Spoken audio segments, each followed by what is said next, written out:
اعوذ باللہ من الشیطان الرجیم، بسم اللہ الرحمن الرحیم۔ اچھا جی، ایک تو جو ابھی اس 1 ڈیڑھ مہینے کے اندر اندر ایک جو پوری دنیا میں ایک آپ کہہ لیں بہت ہی تکلیف دہ ایک معاملہ شروع ہوا ہے اسرائیل اور فلسطین کے درمیان، اور جس میں اب تک جو ہے وہ جو لیٹسٹ اپڈیٹ کے مطابق یہ کہا جاتا ہے کہ جی تقریباً 11,000 فلسطینی شہید ہو چکے ہیں، اور اس میں جو 7 اکتوبر کو اٹیک کیا تھا حماس نے، اس میں 1200 اسرائیل کے لوگ ہلاک ہو چکے ہیں، اور 200 کے قریب لوگ ایسے ہیں جس میں عورتیں بچے شامل تھے جن کو ہاسٹیج بنا کر حماس ساتھ لے گئی ہے۔ اچھا، اب یہ کہ یہ ایک اس طرح کا واقعہ ہوا ہے کہ جس سے پورے دنیا کے اندر ایک کیوس پیدا ہوا ہے۔ لوگ جو ہیں وہ ہر روز ٹی وی کے اوپر بیٹھ کے دیکھ رہے ہیں کہ اسرائیل جو ہے وہ حملے کر رہا ہے غزہ کے اوپر، اور ہسپتالوں کے اوپر بھی حملے کیے جا رہے ہیں۔ غزہ تقریباً ایسٹرن پارٹ اگر میں کہوں تو آلموسٹ وہ تباہ کیا جا چکا ہے۔ اس کی 11,000 لوگ وہ ہیں جو ابھی کیلکولیٹڈ ہیں اور کاؤنٹڈ فور ہیں، لیکن ابھی ملبے کے نیچے کتنے لوگ دبے ہوئے ہیں، کس حالت میں ہیں، وہ تو خیر مشکل ہے کہ یہ کہا جائے کہ وہ بھی زندہ ہوں گے۔ بہت ہی آپ کہہ لیں تکلیف دہ یہ ساری سچویشن کا دنیا بیٹھ کے دیکھ رہی ہے۔ اچھا، اب بڑی اہم ترین چیز جو دیکھنے والی ہے، وہ بڑی اہم ترین چیز دیکھنے والی یہ ہے کہ یہ کیوں ہوا ہے۔ سوال نمبر 1 تو یہ ہے کہ یہ اب کیوں ہوا ہے، یہ اکتوبر میں کیوں ہوا ہے یہ واقعہ۔ یعنی حماس کو اگر میں یہ کہوں کہ why Hamas planned this activity and they actually executed it in October, اور تو ایک تو سوال بڑا اہم ترین چیز یہ پیدا ہوتا ہے کہ یہ اب سارا اس ٹائم پہ یہ ساری ایکٹیویٹی کیوں کی گئی۔ دوسرا اگر ہم نے دیکھنا یہ ہے کہ جی اس کا گین لاس کیا ہے، مطلب ابھی تک اگر ہم دیکھیں کہ یہ جو حماس نے ایک ایکٹیویٹی کی تھی اس نے کیا گین کر سکی ہے۔ اچھا، اب حماس کو اگر میں یہ کہوں کہ ان چیزوں کے سوالوں کے جواب اگر ہمیں ڈھونڈنے تو تھوڑا سا ہمیں پیچھے جانا پڑے گا۔ اس کے لیے ہمیں دیکھنا پڑے گا کہ حماس کیا ہے، کون ہے یہ لوگ، اور یہ کیا کس طرح سے وجود میں آئی، کس طرح سے یہ بنائی گئی، اس کا اوریجن کیا تھا، اس کا بنانے والا کون تھا۔ تھوڑا سا ہمیں اس کی انڈرسٹینڈنگ لینی پڑے گی یہ سمجھنے کے لیے کہ یہ سب ہو کیا رہا ہے۔ تو اگر پیچھے جا کے ہم دیکھتے ہیں تو ایجپٹ میں اخوان المسلمین بنائی گئی تھی مسلم برادرہڈ کے نام سے۔ حسن البنا رحمۃ اللہ علیہ، میں ان کو کہوں گا کہ ان سے ایک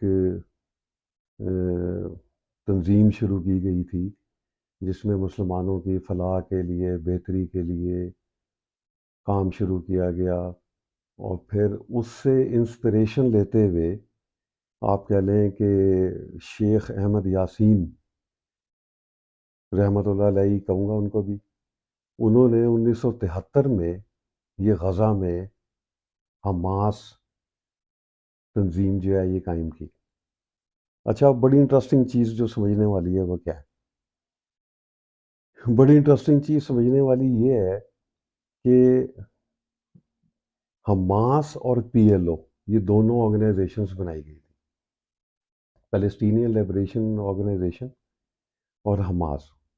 اچھا، اب یہ دونوں ایک دوسرے کے خلاف تھیں۔ پی ایل او نے اپنے آپ کہہ لیں منشور میں یہ لکھا ہوا تھا کہ ہم نے اسرائیل کی جو ڈسٹرکشن ہے this is one of our cause.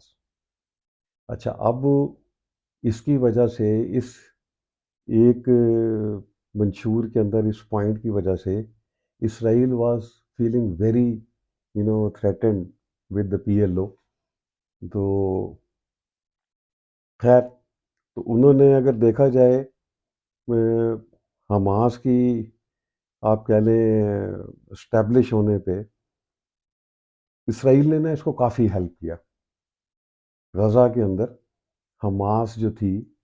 یہ ایک تنظیم تھی جو آپ کہہ لیں شیخ احمد یاسین صاحب نے اس کو بنایا. اور انہوں نے کیا کیا، سب سے پہلے تو انہوں نے کلینکس بنانے شروع کیے. حماس تنظیم جب بنی تو اصل میں سٹارٹ میں یہ چیریٹی کی تنظیم تھی. انہوں نے کلینکس بنائے، بلڈ بینکس بنائے، ڈے کیئر سینٹر بنائے، میڈیکل ٹریٹمنٹ سینٹرز بنائے. انہوں نے کھانے کے لیے جو وہاں پہ لوگ مختلف کیمپوں میں رہ رہے تھے ان کے لیے کھانے کا بندوبست کرتے تھے. پھر انہوں نے یوتھ کلبس بنائے. تو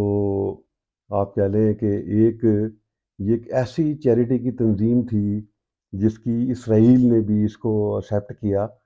اور ایون ایک یونیورسٹی بھی آپ کہہ لیں انہوں نے بنائی. اور مطلب بہت انہوں نے چیریٹی کا کام کیا اگر دیکھا جائے غزہ کے اندر. اچھا غزہ اس زمانے میں اگر ہم دیکھیں تو کیونکہ عرب اسرائیل جنگ کے بعد اسرائیل اصل میں غزہ اسرائیل کے کنٹرول میں تھا. تو اب بعد میں آپ کہہ لیں کلنٹن کے زمانے میں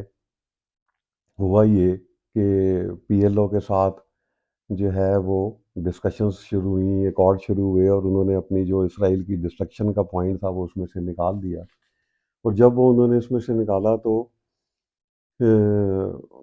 پی ایل او نے کہا کہ جی اصل میں کہ ہم نا دو ریاستی حل کی طرف جاتے ہیں، کہ جس میں اب اسرائیل کیونکہ بن چکا ہے تو وہ اب جن علاقوں میں ہیں تو وہ بھی رہیں، لیکن باقی غزہ، ویسٹ بینک اور باقی کے جو اور علاقے تھے یہاں پر آپ کہہ لیں جو ہے وہ فلسطینیوں کی الگ حکومت بنے اور اسرائیلیوں کی حکومت بنے، اور یہ مل جل کے یہ رہ سکیں یہاں پر. یہ بیک گراؤنڈ ایک آپ لوگوں نے ذہن میں رکھنا ہے کہ اصل میں حماس کی جب یہ آپ کہہ لیں یہ سٹارٹ ہو رہا تھا تو اسرائیل کی بہت ہیلپ رہی آپ کہہ لیں حماس کو اصل میں بنانے میں، ان کو آزادی دینے میں، ان کو اسلامک یونیورسٹی ایک وہاں پہ آپ کہہ لیں بنانے میں بھی انہوں نے کہا جی بالکل ٹھیک ہے آپ بنائیں. تو اصل میں سٹارٹ جب ہوئی تو یہ مجمع الاسلامیہ کے نام سے جو ہے نا سٹارٹ کیا گیا تھا، پھر یہ بعد میں اس کا نام حماس پڑ گیا. اچھا اب جب یہ اس کا نام حماس پڑ گیا اور یہ ساری کی ساری آپ کہہ لیں کہانی شروع ہوئی، تو اب غزہ جو تھا وہ that was being administered by the Israeli military. 2005 میں اسرائیل جو ہے وہ غزہ سے انہوں نے اپنے آپ کو باہر نکال لیا، اور پھر اس کے بعد ہوا یہ کہ حماس کا کمپلیٹ کنٹرول غزہ کی جو آپ کہہ لیں علاقہ ہے اس کے اوپر سارا کمپلیٹ ان کا کنٹرول آ گیا. تو اب یہ تو تھوڑا سا بیک گراؤنڈ ہے کہ جس میں دیکھا جائے کہ حماس کی آغاز ایک چیریٹی آرگنائزیشن سے ہوا، پھر اس کے بعد آپ کہہ لیں انہوں نے بہت کام کیے، کلینکس جو میں نے جس میں پہلے آپ کو بتایا ہے کہ جو چیریٹی کے اور لوگوں کے فائدے کے کام کیے گئے اس کے اندر. اور پھر ایون کہ اسلامک یونیورسٹی آف غزہ بھی جو تھی وہ بھی بیسیکلی حماس نے ہی بنائی. تو اب اس کے بعد پھر آپ کہہ لیں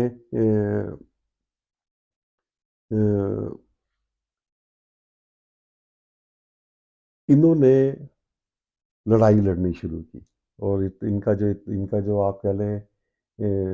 سٹارٹ ہوا وہ ان کے ملیٹنٹس نے کوئی اسرائیلی ڈیفنس فورسز کے فوجیوں کو مارا، اور وہ ایک آپ کہہ لیں وہاں سے پھر یہ کہانی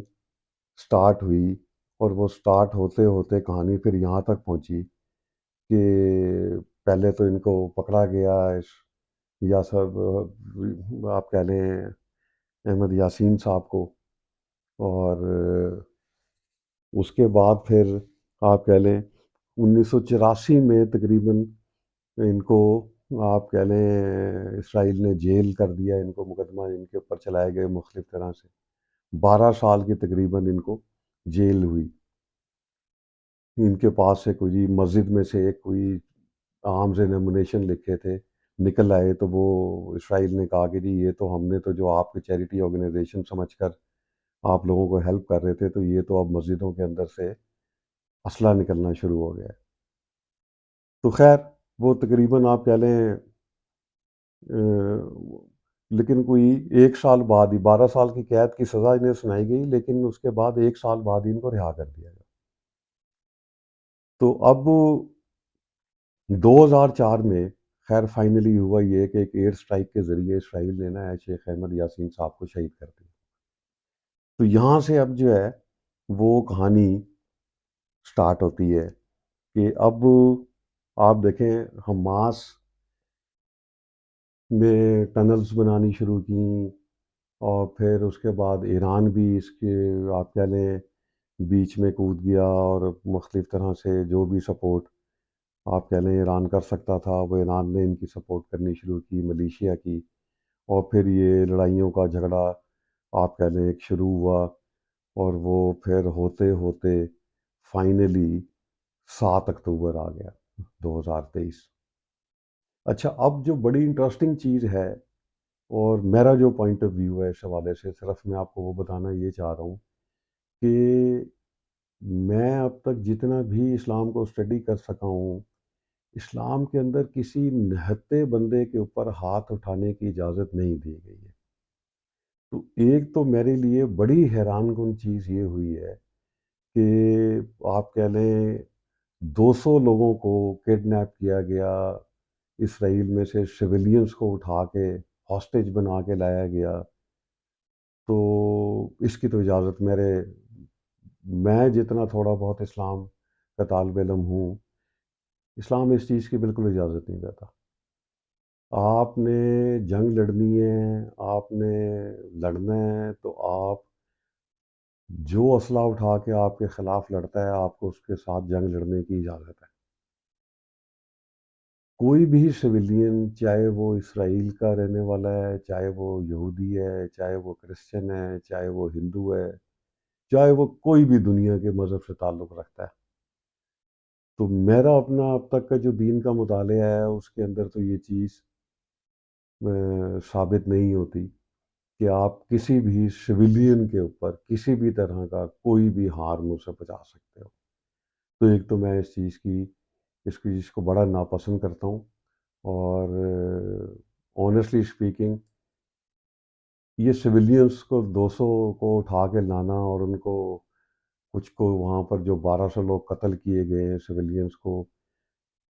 وہ غلط ہے۔ تو اس کو برا سمجھنا چاہیے، برا کہنا چاہیے، یہی دین ہے۔ ہاں اب آپ نے لڑنا ہے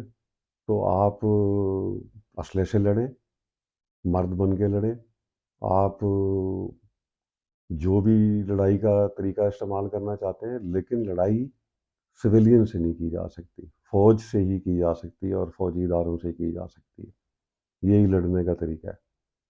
اب آتے ہیں آخر میں اس چیز کی طرف کہ یہ اب کیوں ہوا، 7 اکتوبر کو کیوں ہوا، یہ بہت امپورٹنٹ ترین چیز ہے۔ میری سمجھ میں جو چیز آئی ہے وہ میں آپ کو بتا دیتا ہوں۔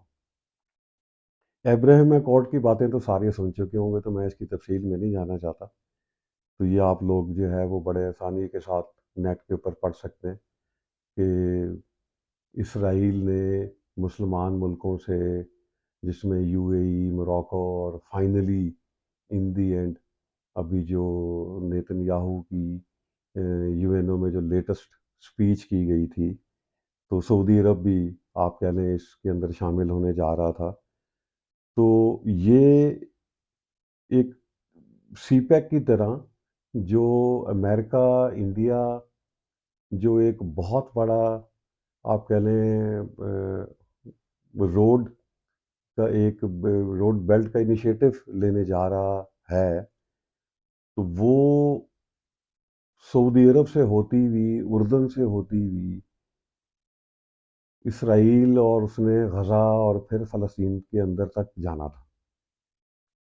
اچھا، اب یہ وہ روڈ تھی کہ یہ روڈ اگر بن جاتی ہے اور یہ سعودی عرب سے ہوتی ہوئی، اردن سے ہوتی ہوئی اسرائیل، غزہ اور ویسٹ بینک تک جاتی ہے اور ایجپٹ تک چلی جاتی ہے، تو اس روڈ کے بن جانے کی وجہ سے غزہ میں، ویسٹ بینک میں اور یہ سارے علاقوں میں تجارت، تعلیم، یہ بہت تیزی سے پھیل رہی تھی، اور میرے اپنے خیال سے یہ روڈ جو ہے وہ خوشحالی لے کر آئے گی اگر یہ روڈ بن جاتی ہے۔ تو مجھے یوں لگتا ہے کہ حماس کو یہ لگتا تھا کہ اگر یہ روڈ بنتی ہے، سعودی عرب اس میں شامل ہونے جا رہا ہے، اور سعودی عرب کے شامل ہونے کے بعد یہ روڈ سعودی عرب سے ہی ہوتی ہوئی اردن، اور اردن سے پھر اسرائیل، اور اسرائیل سے پھر آگے یورپ تک جانی تھی، تو اس سے جو تعمیر، ترقی اور ڈیولپمنٹ کا کام ہونا تھا، اس سے میرے خیال میں حماس کو خطرہ یہ تھا کہ حماس اگر غزہ ڈیولپ ہوتا ہے تو حماس ختم ہو جاتی ہے خود بخود۔ یعنی اگر آپ یہ سمجھ لیں کہ جو علاقہ ترقی کر جاتا ہے، لوگ وہاں کے، وہاں پہ ان کو ہر طرح کی فیسلٹی میسر آ جاتی ہے، ان کے لیے روڈز کھل جاتی ہیں، راستے کھل جاتے ہیں، تو حماس کا وجود ختم ہو جاتا ہے۔ تو میرے اپنے خیال میں حماس نے یہ عین اس وقت جب نیتن یاہو کی تقریر ہوئی اور انہوں نے اس کا بیلٹ کا انیشیٹو انہوں نے شیئر کیا کہ یہ ہم کرنے جا رہے ہیں اور اس میں سعودی عرب بھی شامل ہونے جا رہا ہے، تو مجھے یوں لگتا ہے کہ یہ حماس کو سمجھ آ چکی تھی کہ اگر یہ پروجیکٹ بنتا ہے، یہ پروجیکٹ کامیاب ہوتا ہے، تو پھر ان کا وجود خطرے میں پڑ جاتا ہے۔ تو بہرحال میرے اپنے خیال میں یہ بہت ظلم ہوا ہے، اسرائیل نے بہت ظلم کیا ہے، جتنے نہتے 11,000 پلس لوگ شہید ہو چکے ہیں، انہوں نے بھی یہ کوئی ٹھیک نہیں کیا، لیکن کسی بھی صورت میں پھر آخر میں یہی کہنا چاہوں گا، اسلام اس چیز کی بالکل اجازت نہیں دیتا کہ کسی بھی سویلین پہ کسی بھی طرح کا اس کو نقصان پہنچایا جائے، چاہے وہ کسی رنگ، نسل اور مذہب کا ہو، اور یہی میرے خیال میں سوچ رکھ کے ہر مسلمان کو آگے زندگی گزارنی چاہیے۔ السلام علیکم ورحمۃ اللہ وبرکاتہ۔